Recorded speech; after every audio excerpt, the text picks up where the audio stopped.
Hi, if you have problems with your Renault Clio, in my case this is a Mark III, maybe it can apply to others as well, with your heater blower or a cabin fan not working on particular speeds. In my case it is working on speed 1, and in your case it may be different, so it may work on or not work on speed 1 or 2 or 3, doesn't matter. But if I switch to the second speed it is not working, and on 3 is working again, and if I switch to 4 it's not working. So there can be two possible issues, at least that I'm aware of. And the first one being a heater blower resistor, which you can see in these pictures is the green thing, and you can test this out with the multimeter first so you know if this is okay, which should be something like 1 for the first speed and 0.8 for the second, 0.6 and so on.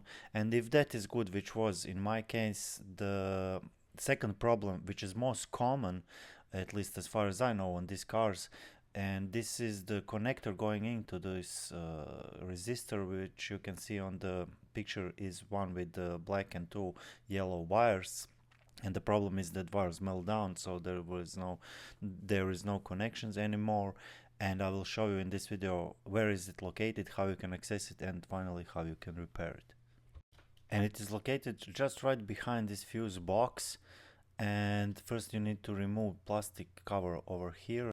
But before that you need to pull out this rubber over here, then you can access this plastic, which you can just unclip with the help of these trim removal tools, which is really handy, and you can also use that to remove this trim piece over here. And underneath that you will find one screw and a clip, and also on the right you will find one clip, just yank it out from there. And behind all of this mess, up there you will find eventually connector and a heater blower resistor. So here is another perspective for you to get a sense of where this connector is located. And now when we pass this plastic and the air duct, here you can see the connector over there with the yellow wires coming from it, and also the resistor holding with the two T20 screws. It's really cramped here, so what you want to do is to remove or release anything that it is in your way to get better access to this connector. Let's say this air duct, you can unscrew this one screw over there, and then you can displace this air duct just a little bit so you can get better access to this connector. And also you will see this plastic over there, and this is on some kind of clips, and you can also move it a little bit so you can get your arm in here. Now that we have connector disconnected from the resistor, we can examine the connector if we have any burnt or broken wires or connections on the connector, and if not, then we need to proceed and test the resistor with the multimeter. Here you can see that our connector has at least one burnt connection, so we can assume that this is our issue. And here is an old broken connector out now, and you can clearly see that at least one connection is damaged. And this is how I cut the wires so I can rearrange them on the new connector, and I will explain that a little bit later. So now you need to unclip this little plastic bit over here from the connector, and that will expose the wires and wires that are clipping into the connector, and then you can easily remove them. And here again you can see that one wire which is heavily burned, and there are few wires burnt as well, but it is not visible here. And this is the new connector. You can see that I already removed this plastic cover from there, and here are the clips that are holding these wires, so you can easily remove and rearrange them as you wish. I will leave a link in the description where I bought this connector from, and basically you have two options as far as I know. The one with a little bit thinner wires, and this one that I opted for is with a little bit thicker wires. And by the way, these are the tools that I use. You can see I have some various pliers, crimping tool, light, a little bit heat for the shrink tubes, and electrical tape, various wire connections. I have a set from like Amazon or AliExpress, and this is basically it. Doesn't mean that you need to use this type of tools as well. You can do it maybe with a different, but this is what I have used for this job. And you will also need this small little wrench and a T20 if you decide to remove this resistor, because it's really cramped there.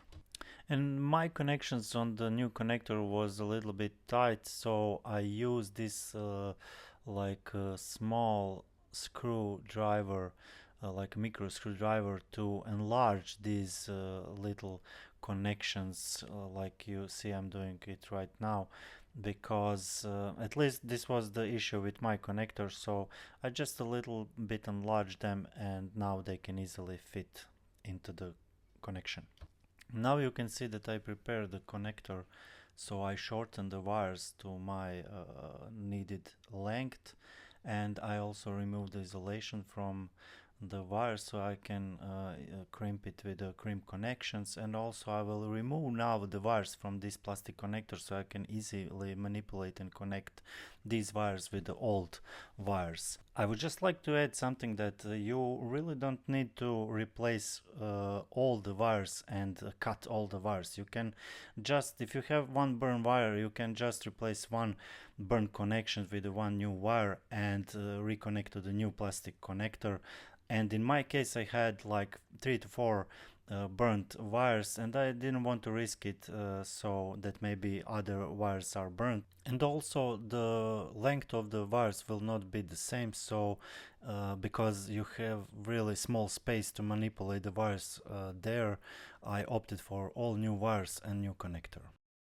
And I will be using these crimp like shrink tubes for my connections, and I will use various connectors for various thickness of the wires.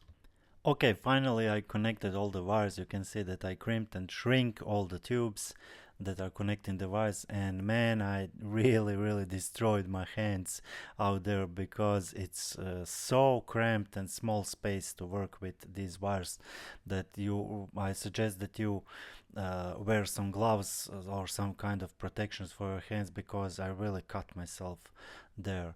Now I tested the wires, I pulled them a bit, so I see that the connection is good, and we will then reconnect all these wires to the plastic connector and finally to the resistor, and we will test the fan if it is working on all speeds.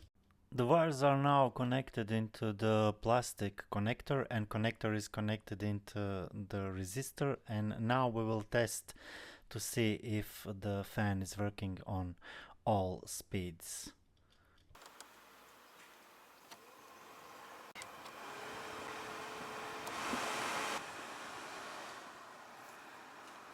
Okay, let's just check if I can smell if something is burning or maybe smoking, heating up.